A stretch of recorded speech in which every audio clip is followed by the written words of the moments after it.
Caprice.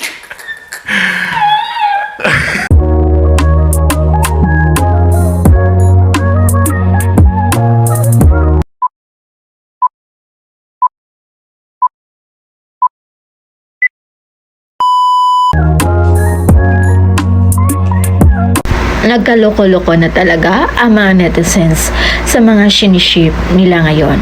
Nakita naman nila na mas bagay daw sina Caprice at Crystal.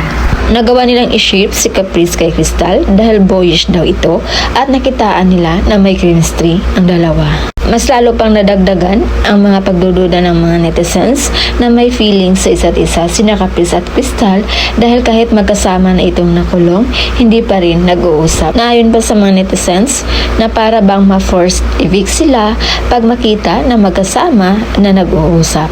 Na kahit itali pa sila sa isa't isa, hindi pa rin mag-uusap ng harap-harapan. Nagtaka lang ang mga netizens dahil halos lahat naman nakakausap ni Crystal pero pagdating kay Caprice, ang ilap niya. Para siyang kinakabahan, di alam ang gagawin at natamimi pagkaharap si Caprice. Meanwhile, grabe naman yung tawa ni Caprice sa pa-sponsor ng Nestea sa kanila. Sobrang natuwa din ang mga netizens sa ginawang reaksyon ni Caprice. Iba na pala ngayon ang Nestea, nakakalasing na daw.